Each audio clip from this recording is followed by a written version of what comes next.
Bienvenue sur le podcast Bien dans mon ventre, le podcast à destination de toutes les personnes qui veulent faire la paix avec leur ventre et des professionnels de santé qui veulent approfondir la prise en charge des troubles digestifs.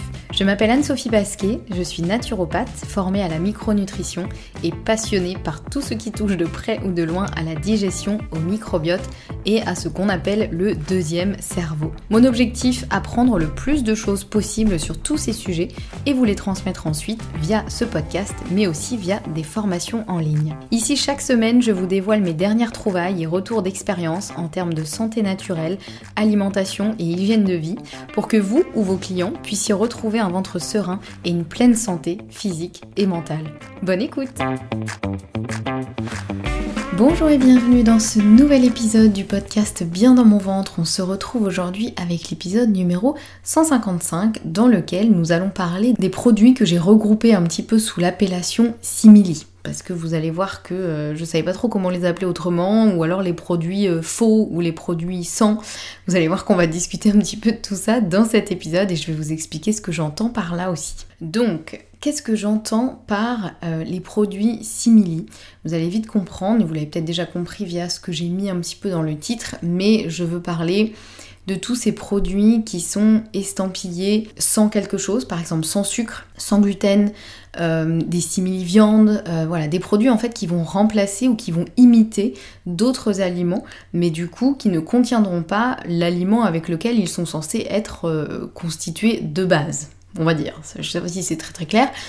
Mais voilà, du coup, je voulais qu'on parle un petit peu des produits simili et que, surtout dans cet épisode, je voulais un petit peu revenir sur le côté santé, le côté aussi un peu éthique, voilà. Enfin, l'idée, c'est pas de vous apporter une réponse très précise ou de vous mettre en garde et d'être hyper alarmiste, c'est plus un constat que j'ai fait dernièrement et que je fais de plus en plus, et pour tout vous dire, c'est un article que j'ai lu sur les édulcorants et leur impact sur la santé, qui sont des choses que je savais déjà, mais c'est toujours bien de relire ce genre de choses, parce que déjà j'ai appris des nouvelles choses, et surtout c'est tellement édifiant. Et je trouve ça tellement incroyable, et du coup ça m'a remis un peu cette réflexion de me dire, est-ce que les simili sont toujours une bonne idée ? L'idée c'est pas non plus de dire oui ou non, c'est plus d'avoir un peu une réflexion par rapport à tout ça. Parce que c'est aussi, moi c'est des produits que j'ai longtemps utilisés, certains que j'utilise encore aujourd'hui. Mais je trouve que, moi je sais à peu près qu'il y a des choses qui sont pas super dans ces produits-là, et voilà, mais globalement, je trouve que les gens sont pas assez au courant en fait des conséquences qu'il peut y avoir. Donc c'est ce dont je voudrais parler dans cet épisode. Donc vous l'aurez compris, voilà, qu'est-ce que je veux dire par des produits simili ? C'est des produits alternatifs. En gros, voilà, c'est des produits sans sucre, sans gluten, simili-viande, et encore la liste pourrait être longue, hein. C'est aussi tous les produits light, etc. Voilà. Donc ces produits-là, ils sont devenus quand même assez populaires, ils se sont bien développés, c'est-à-dire qu'il y a 5 ans, 10 ans, 20 ans, il y en avait beaucoup moins. Aujourd'hui, il y en a quand même énormément. Des choses qui sortent toujours plus nouvelles, toujours plus novatrices aussi, c'est-à-dire toujours plus surprenantes, des choses où on se dit waouh, on croirait vraiment que c'est comme le vrai produit de base. Et c'est un peu normal, hein, puisque ces produits sont aussi devenus populaires avec la montée des régimes un peu alimentaires, sans gluten, végétaliens ou paléo, etc. Et je précise une nouvelle fois si besoin que quand je parle de tout ça, je ne suis pas là pour juger, puisque j'ai été la première à... Déjà, moi je suis devenue végane en 2015, 16, je sais plus. Donc j'ai utilisé pas mal de ces produits simili. Ensuite, déjà avant ça, j'ai essayé vraiment de faire attention à ma consommation de sucre. Donc avant même d'y connaître quoi que ce soit en nutrition, je buvais des sodas light en me disant que c'était beaucoup mieux pour ma santé. Et aujourd'hui, je mange sans gluten depuis 1 an et demi. Donc clairement, je suis à fond dans le public cible, on va dire. Et en fait, ces produits, ils se sont développés pour répondre à des besoins spécifiques des consommateurs qui ne souhaitaient plus ou qui ne pouvaient plus consommer certains aliments, et qui du coup se tournaient vers des produits alternatifs. Donc en soi, ces produits alternatifs, on est quand même assez content qu'ils existent. Moi quand je suis devenue végane, j'étais très contente qu'il y ait certains produits un peu simili. Alors pas tant tout ce qui est simili viande, parce que moi de base j'ai jamais été une très grande fan de la viande, donc c'est pas trop ce vers quoi je me suis tournée. Moi c'était plus les produits, les fromages végétaux par exemple, qu'on peut appeler aussi des simili fromages ou des produits alternatifs au fromage.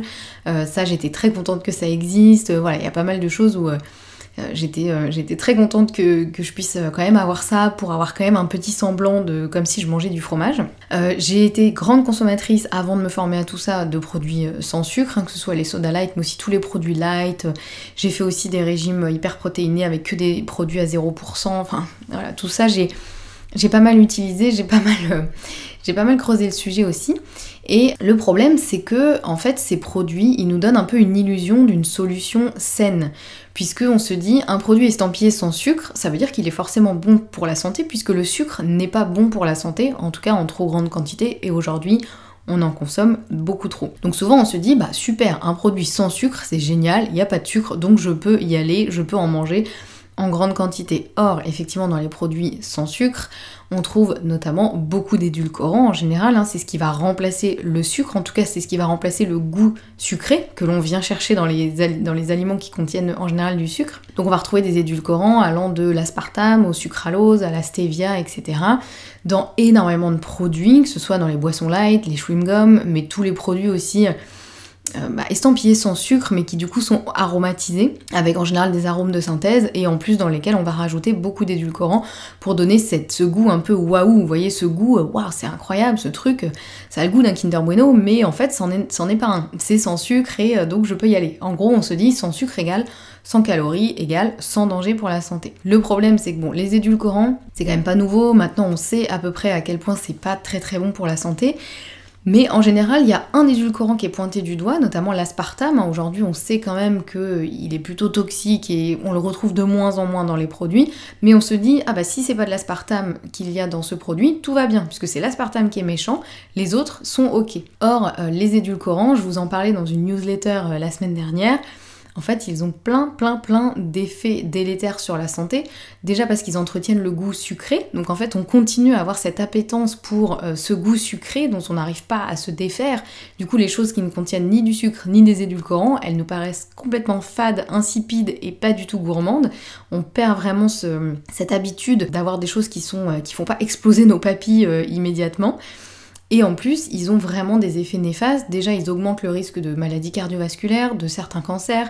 Ils augmentent aussi le risque de diabète parce qu'ils peuvent favoriser l'absorption du glucose au niveau intestinal. Donc c'est quand même un peu contre-logique et contre-productif, mais malheureusement c'est le cas. Et ça sort pas de mon chapeau. Je pourrais vous remettre le lien vers l'article en description de l'épisode si vous souhaitez creuser. Je vous invite vraiment à le lire parce qu'il est assez intéressant et assez édifiant. Il se base vraiment sur différentes études qui ont été faites. Et puis certains édulcorants ont aussi des effets neurotoxiques à long terme, etc. Il y a même certains édulcorants qui sont interdits aux États-Unis, mais qui sont encore autorisés en Europe. Ça, c'est quand même un petit peu le monde à l'envers, notamment, je crois, le sucralose. Donc finalement, la question, là, on peut se dire, est-ce qu'il vaut mieux pas manger un truc avec du sucre ?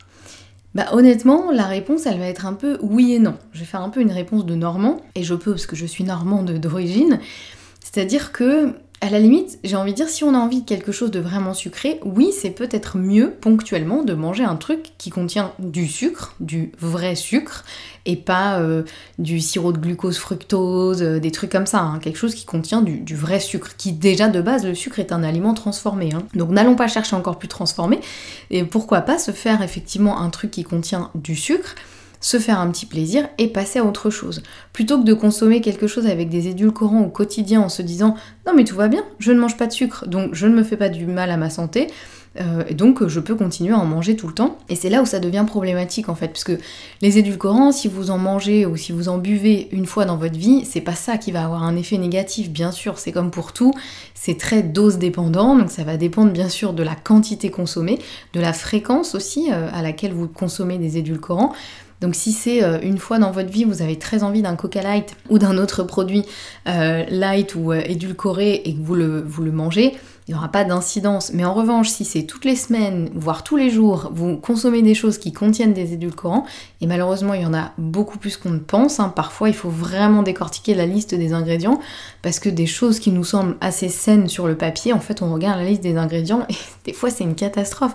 Des fois moi je bondis en regardant la liste des ingrédients et je me dis mais comment cette entreprise-là peut commercialiser ce truc et dormir la nuit en fait, c'est juste pas possible. Donc voilà, l'idée c'est de se demander déjà pourquoi on a autant besoin de ce goût sucré. Est-ce qu'on peut pas essayer de trouver des alternatives, c'est-à-dire des choses sucrées. Moi je conseille souvent de consommer des choses que l'on va pouvoir sucrer et ou aromatiser soi-même. Comme ça au moins on sait ce qu'il y a dedans. Par exemple, il vaut mieux prendre à la limite un yaourt nature dans lequel vous allez vous-même rajouter du sucre, du sirop d'érable ou de la cannelle ou des fruits ou n'importe quoi qui vous fait plaisir et qui donnera effectivement ce goût sucré, donc qui contiendra plus ou moins de sucre, plutôt que d'acheter un yaourt light ou un yaourt sans sucre mais bourré d'édulcorants. En fait, il vaut toujours mieux faire les choses soi-même autant que possible, parce que au moins vous savez ce qu'il y a dedans, vous savez ce que vous y mettez, et vous pouvez aussi doser ce côté sucré ou pas. Je l'ai vu notamment récemment sur des protéines en poudre végétale. Moi c'est quelque chose que je consomme assez souvent, parce que voilà, je suis végétarienne, enfin en tout cas je ne mange pas de viande, je mange un tout petit peu de poisson. Donc je fais attention quand même à mon apport en protéines au quotidien, mais c'est vrai que des fois j'en ai un peu marre de manger du tofu ou des œufs ou des légumineuses que je digère plus ou moins bien. Donc des fois dans ma journée je vais me faire un goûter avec un peu de protéines végétales en poudre.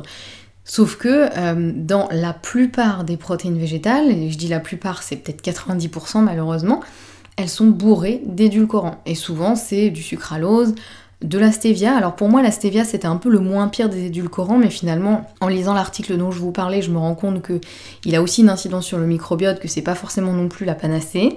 Donc bon, globalement j'ai l'impression qu'il n'y a pas un édulcorant qui est vraiment plus intéressant que les autres. Et souvent ces protéines en poudre, elles sont goût Kinder Bueno, goût caramel salé, etc. Et à chaque fois moi ça m'interpelle et je me dis mais est-ce qu'on a vraiment besoin de ça en fait ? Enfin, est-ce qu'on a besoin de faire croire aux personnes qu'elles vont manger un gâteau hyper gourmand alors qu'elles vont juste se prendre un shaker de protéines en poudre en fait ? Et c'est vrai que moi, spontanément, j'ai toujours... j'ai essayé tous ces trucs-là, parce qu'effectivement, c'est hyper bon. La première gorgée, on se dit « Waouh, mais j'ai l'impression de boire un truc de malade !» Sauf que moi, en général, au bout de 2 ou 3 gorgées, je n'en peux plus. Je suis hyper écœurée, parce qu'en fait, c'est beaucoup trop sucré. En tout cas, le goût est beaucoup trop sucré, parce que souvent, c'est sans sucre. Donc, il n'y a pas de sucre, effectivement. Mais les édulcorants, en plus, ils ont parfois une capacité sucrante, en tout cas, à donner un goût sucré qui est bien supérieur au sucre. Donc, des fois, c'est vraiment trop, c'est écœurant pour les papilles du commun des mortels quand on n'a pas trop l'habitude de ça. Donc moi en général ce que je fais c'est que je prends des protéines végétales en poudre neutres, sans goût, et dans lesquelles moi je vais rajouter, si je me fais un smoothie par exemple, je vais rajouter une demi-banane, pourquoi pas du cacao en poudre, du beurre de cacahuète, enfin des trucs qui vont donner du goût, et au final j'ai un truc qui est hyper bon, qui ne contient pas de sucre à part le sucre de la banane, qui est encore un sucre qui est ok, et qui ne contient pas d'édulcorants, pas d'additifs chelous, pas de trucs d'émulsifiants, de que sais-je, ou voilà, moi je prends des choses qui ont vraiment une liste des ingrédients la plus courte possible. Et ça, c'est vraiment devenu un réflexe depuis longtemps, et je sens que ça m'a vraiment aidé à me déshabituer de ce goût sucré. Justement, avant, moi j'étais vraiment un énorme bec sucré, je ne vivais que pour la pâtisserie, c'était devenu presque une obsession. Avant de me former à la nutrition, etc., c'était vraiment ma passion. Et puis en fait, je me suis vraiment déshabituée de tout ça, et aujourd'hui, je consomme très très peu de sucre au quotidien, et je consomme quasiment pas d'édulcorants, ça m'arrive très très rarement, mais sinon voilà, j'évite au maximum tous les trucs light, les trucs sans sucre, etc., parce que je sais en fait ce qui se cache derrière. Donc l'idée de cet épisode, c'était un petit peu de rappeler tout ça, et je sais que c'est pénible honnêtement, parce que c'est beaucoup plus facile de se tourner vers une protéine en poudre goût caramel beurre salé, ou de se tourner vers un yaourt sans sucre avec un arôme je sais pas quoi dedans, on se dit c'est trop bon et c'est génial. En fait c'est disponible partout, donc c'est beaucoup plus facile de se tourner vers tout ça, mais en fait c'est trop facile, mais c'est trop dangereux en fait, c'est ça aussi le problème. Donc l'idée c'était un petit peu de rappeler ça, et moi j'essaie souvent de donner un peu cette idée à mes clients, aux personnes avec lesquelles je discute un peu aussi au quotidien, c'est d'essayer au maximum de faire les choses soi-même. Alors au début ça va peut-être vous paraître un peu fade, un peu pas très gourmand, le temps que vous vous déshabituiez un petit peu de ce goût sucré, mais franchement ça fait une grosse différence sur le long terme et votre santé et votre microbiote vous remerciera. Donc ça c'était un petit peu sur les produits sans sucre. Maintenant, si on passe aux produits sans gluten, j'en ai déjà parlé dans l'épisode précédent dans lequel je vous expliquais un peu mon bilan après 1 an et demi d'alimentation sans gluten. Donc je vais pas tout refaire en long, en large et en travers parce que j'en parlais beaucoup dans l'épisode, mais pour revenir globalement sur ça, c'est vrai que les produits sans gluten, c'est à la fois une solution miracle pour les personnes qui ne mangent pas de gluten ou qui ne peuvent pas manger de gluten, parce que effectivement ça permet de quand même continuer à manger du pain, des pâtes, je sais pas moi, il y a plein de formes de pain différents, des petits pains à burger, etc. Ça j'en achète aussi de temps en temps. Mais c'est quand même des produits qui sont ultra transformés, qui contiennent une liste d'ingrédients hyper longue, parce qu'en fait pour essayer de remplacer le gluten, qui est quand même un liant, dans le gluten il y a glu, donc c'est vraiment quelque chose qui permet de lier les aliments, c'est pour ça qu'on arrive à faire du pain avec juste de la farine et de l'eau par exemple. Et bien pour remplacer le gluten, on est obligé de rajouter dedans beaucoup d'additifs, beaucoup de choses comme des amidons, beaucoup d'additifs ou de choses très transformées. Et donc au final, on se retrouve avec des aliments qui sont pas forcément bons pour la santé. Donc bien sûr que pour quelqu'un qui a une maladie cœliaque, ce sera toujours mieux de manger un aliment sans gluten plutôt que de manger un aliment avec gluten. Mais il faut pas non plus que ces produits sans gluten, ça devienne une base de l'alimentation, parce que en fait, il faut partir du principe qu'à partir du moment où on enlève d'un aliment son ingrédient central, de toute façon, on va être obligé de rajouter des choses pour essayer de faire comme si, pour essayer de faire semblant. Et souvent, les choses qu'on rajoute, c'est pas forcément les meilleures. Qu'on essaye d'enlever le sucre, le gluten, la viande, le lait aussi, pour les simili fromages, etc. Quoique, les simili fromages, je pense que c'est encore peut-être le truc un peu qui passe le mieux, je trouve, parce qu'en général, la liste des ingrédients est assez courte, le process en fait de fermentation est à peu près le même que pour un fromage à base de lait, donc à la limite ceux-là, s'il n'y a pas trop d'arômes ajoutés, etc., ça peut être les moins pires, entre guillemets. Mais voilà, pour les produits sans gluten, malheureusement, bien que le gluten il puisse vraiment poser problème, déjà pour les malades cœliaques, mais aussi pour les personnes qui sont intolérantes, ou les personnes comme moi qui doivent l'éviter parce que ça déclenche trop d'inflammation. Les produits sans gluten, ils sont quand même très transformés, ils contiennent beaucoup d'additifs, et en plus souvent ils sont souvent plus riches en sucre et en graisse. Donc ça doit être un produit exception, ça doit être un produit un peu plaisir, et ça doit pas être un produit qui devient la base de notre alimentation. Pour moi, on peut pas se dire, à partir de demain, j'arrête le gluten, donc je vais juste remplacer tous mes aliments qui contiennent du gluten par des équivalents sans gluten que je vais trouver dans mon supermarché ou dans mon magasin bio, et tout va bien. Là, on se retrouve quand même avec une alimentation qui est sacrément ultra transformée, déséquilibrée, etc. Donc c'est pas forcément génial. Si on passe maintenant aux simili-viandes, alors ça c'est un sujet qui est pas évident parce que moi au début quand je suis devenue végane, j'ai entendu effectivement plusieurs fois des gens qui disaient oui mais la composition de ces trucs là c'est vraiment pas génial, donc est-ce qu'il vaut mieux pas manger un vrai morceau de viande? Sauf que on peut pas dire ça à quelqu'un qui a choisi de devenir végane pour éviter de consommer des produits animaux. Là c'est compliqué. C'est comme si je disais à quelqu'un, enfin c'est pas pareil parce que là ils ont pas le choix, mais c'est comme si je disais à quelqu'un qui est malade cœliaque, arrête de manger tes produits sans gluten, mange plutôt un bon morceau de pain. Bon là c'est différent puisque ces personnes-là sont malades, elles n'ont pas le choix, mais vous voyez l'idée. Donc je comprenais à la limite quand les gens disaient mais la composition elle est tellement nulle, franchement il vaut mieux manger un morceau de viande et tout. Mais en fait, c'est pas comme ça qu'il faut voir les choses. En fait, si quelqu'un a fait le choix de ne plus manger de viande, que ce soit pour des raisons éthiques au niveau du respect animal, que ce soit pour des raisons écologiques au niveau environnemental, que ce soit pour des raisons de santé, parce que malheureusement dans certaines viandes aujourd'hui et certains sous-produits animaux, on retrouve malheureusement beaucoup de choses qui sont pas super bonnes pour la santé non plus, comme des pesticides, des antibiotiques, etc. Donc c'est un peu compliqué de dire à quelqu'un, oui, sur le papier, au niveau santé, si on prend vraiment factuellement au niveau santé, entre un simili-viande qui souvent est fait à base de beaucoup d'huile, en général le premier ingrédient c'est de l'huile, ensuite souvent c'est des protéines de pois ou de soja, Et ensuite c'est des arômes, des choses qui vont donner un petit peu de goût et des texturisants. Au niveau d'un point de vue santé, c'est sûr qu'il vaudra mieux manger un morceau de viande, en tout cas un morceau de viande de qualité, donc biologique, un animal qui a été élevé en plein air, qui a été bien nourri, etc. Au niveau santé, ce sera sûrement mieux de manger un morceau de viande plutôt que de manger un simili-viande, parce qu'en général les simili-viandes sont quand même bourrées de choses, des huiles pas de bonne qualité, des protéines dont on sait pas trop comment elles ont été préparées, qui peuvent être très dures à digérer, beaucoup d'additifs qui parfois sont assez controversés et qui sont pas forcément très bons pour la santé, des conservateurs, des choses pour améliorer la texture aussi qui des fois laissent vraiment à désirer. Donc même si parfois ils sont quand même moins gras que de la viande, bien que le premier ingrédient soit parfois de l'huile, parfois ils sont moins gras que de la viande, parce que la viande on peut aussi lui reprocher plein de choses d'un point de vue santé. La viande, on dit parfois que c'est trop gras, on dit que ça peut favoriser certaines bactéries de putréfaction, et donc notamment la viande rouge consommée en excès peut augmenter les risques de cancer, etc. Donc je suis pas en train de dire que la viande est un aliment miracle et que c'est génial. Moi-même j'en mange pas, moi c'est vraiment pour des questions éthiques, mais vous voyez, se pose vraiment la question de ok, je choisis d'arrêter la viande, mais si je remplace, imaginons quelqu'un qui consommait de la viande tous les jours se dit à partir d'aujourd'hui je ne consomme plus de viande, donc je vais remplacer simplement mon morceau de viande par un simili-viande que je trouve dans mon supermarché ou dans mon magasin bio et tout ira bien. Et je sais pas si d'un point de vue santé c'est vraiment idéal, d'un point de vue environnemental non plus, même si en général les simili-viandes sont à base de choses végétales, donc qui la plupart du temps consomment quand même beaucoup moins et polluent beaucoup moins que l'élevage intensif. Mais tout ça c'est toujours à remettre un peu en perspective, et bien sûr ça va dépendre de plein de choses. Donc la question se pose aussi sur ça. Donc oui, ça peut être intéressant de temps en temps quand on a envie de se faire plaisir en mangeant quelque chose qui nous rappelle la viande, mais qu'on a choisi de ne plus manger de viande par exemple, ou qu'on veut réduire la viande et donc on se tourne vers des choses comme ça, des simili. Ça a un aspect social aussi très important, ça permet quand on devient vegan ou végétarien par exemple de continuer à, je sais pas moi, faire un barbecue entre amis et nous on va se faire griller notre petit simili pendant que les autres se font griller des chipolatas par exemple. C'est des choses quand même qui semblent anodines mais qui sont quand même super importantes, surtout quand on a une alimentation qui sort un peu de l'ordinaire entre guillemets.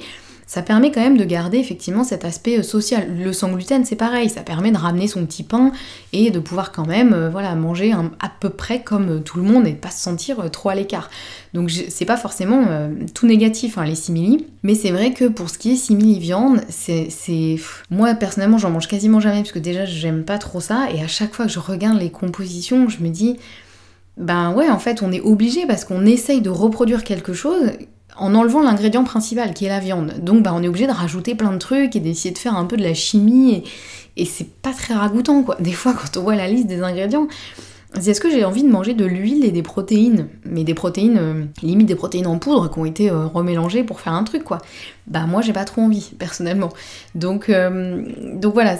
Tout ça pour dire que les produits simili, c'est une alternative qui peut être intéressante dans certains cas, surtout au niveau social, au niveau peut-être plaisir de temps en temps, mais ça ne doit pas être la base de notre alimentation parce que ça reste des aliments ultra transformés. Là où par exemple, un bon pain au levain ou un bon steak de viande, j'ai du mal à vous dire ça parce que ne mangeant pas de viande, mais je vais essayer de rester très factuelle, au moins un bon pain au levain ou un steak de viande, ce sont des aliments qui sont peu transformés.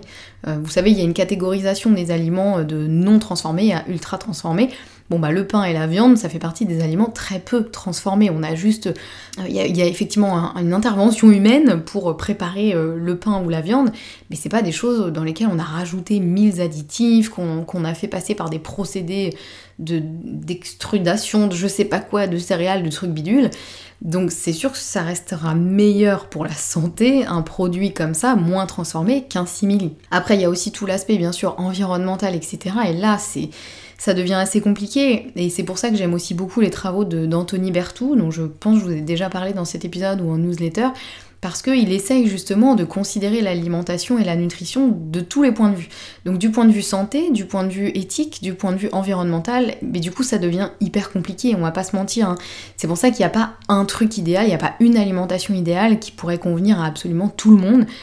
Parce que en fait, si on prend en compte tous ces points de vue, éthique, santé, environnemental, c'est compliqué. Honnêtement, c'est compliqué parce qu'il y a beaucoup de paramètres qui entrent en jeu. Donc c'est pour ça aussi que je veux pas vous apporter une réponse toute faite dans mes épisodes de podcast, parce qu'il y a tellement de choses à considérer. Et je sais que parfois c'est frustrant parce qu'on se dit mais non, mais en fait moi je veux une réponse, dis-moi, qu'est-ce qu'il faut que je fasse? Mais en fait c'est beaucoup plus complexe que ça, et l'idée c'est surtout d'amener une réflexion. Et chacun doit aussi pouvoir avoir cette réflexion et faire les choses en conscience du coup. Moi je vous dis tout ça, bien sûr que des fois ça m'arrive de manger un truc sans gluten ou un simili-viande ou un truc sans sucre, mais je le sais, je le fais en conscience, je sais ce qu'il y a derrière, je sais pourquoi je le fais, et j'essaye de trouver un accord avec moi-même, c'est-à-dire que je sais que c'est pas terrible et tout, mais je me dis ok, c'est vraiment de temps en temps, des fois ça dépanne, ça fait plaisir, ça me soulage si j'ai pas le temps de faire à manger un truc, voilà. Mais ce n'est pas la base de mon alimentation. C'est plus là où je trouve qu'il faut vraiment ramener un peu le cœur de la réflexion en fait, c'est qu'il faut toujours regarder un petit peu ce qu'il y a derrière et se demander est-ce que c'est vraiment mieux que l'aliment d'origine? Est-ce que j'ai vraiment envie de consommer ça tous les jours ou pas? Voilà, le débat est ouvert. En gros, vous l'aurez compris, il n'existe pas de solution miracle. Ces produits alternatifs, encore une fois, ils peuvent avoir vraiment des avantages, mais c'est pas des solutions magiques. Donc le plus important, c'est toujours de rester à l'écoute de son corps, de privilégier une alimentation saine et équilibrée. Et qu'est-ce que ça veut dire ça? Ça veut dire surtout avec des aliments entiers, les moins transformés possibles, et surtout les plus riches en nutriments naturels. Voilà, ça c'est en gros les grandes lignes, après il faut aller voir ce qu'il y a un petit peu derrière. Mais voilà, l'idée c'est vraiment d'essayer d'avoir un peu une approche holistique et de ne pas être dupé en fait par des produits qui font que masquer un peu à la fois les vrais besoins du corps, à la fois nos envies, à la fois le marketing peut être très fort aussi pour nous dire mais non mais c'est bon pour la santé, regardez. C'est comme à un moment on pensait produit bio égale produit bon pour la santé. Bah non, en fait, même dans le bio, il y a plein de produits qui sont ultra transformés et qui contiennent des additifs controversés. Il y en a beaucoup moins dans le bio que dans l'alimentation conventionnelle, mais il y en a quand même. Donc l'idée, c'est toujours de se renseigner, de garder son esprit critique, de réfléchir, de savoir se faire plaisir et des fois se lâcher la grappe, mais d'une manière générale, quand même, essayer de revenir à des basiques et ne pas se laisser trop piégé par les sirènes du marketing. Sans partir dans la théorie du complot, je pense que c'est juste ça en fait, c'est que c'est facile, hein. Moi la première, j'adore tout ce qui est pub, marketing, je trouve ça fascinant et ça marche très bien sur moi, mais heureusement j'ai quand même une réflexion derrière et je me dis ok, sur le papier ça a l'air génial ce truc, hein. Mais bon, si je suis un peu honnête avec moi-même, je sais bien que c'est pas très bon pour moi, donc oui ok, je vais le manger une fois, mais après c'est bon, je vais passer à autre chose. Donc voilà, j'en arrive à la fin de cet épisode, j'espère qu'il vous aura permis d'avoir une réflexion aussi sur tout ça. N'hésitez pas à réagir à cet épisode, à me dire ce que vous en avez pensé, à venir me dire un petit peu si vous avez des questions aussi, des réflexions, si vous avez d'autres réflexions à amener par-dessus tout ce que je vous ai dit. Moi je suis toujours très intéressée d'avoir vos retours et de savoir un petit peu ce qui vous parle, voilà, ce qui lance un débat chez vous, ce qui vous questionne, etc. Donc n'hésitez pas à m'envoyer un petit message sur Instagram ou un email, je suis toujours ravie d'avoir vos retours. Si vous avez aimé cet épisode, n'hésitez pas à l'envoyer à quelqu'un à qui il pourrait être utile et à me mettre une note 5 étoiles sur votre plateforme d'écoute préférée. Merci beaucoup à celles et ceux qui prendront le temps de le faire. Nous on se retrouve la semaine prochaine avec un nouvel épisode et en attendant, prenez bien soin de vous.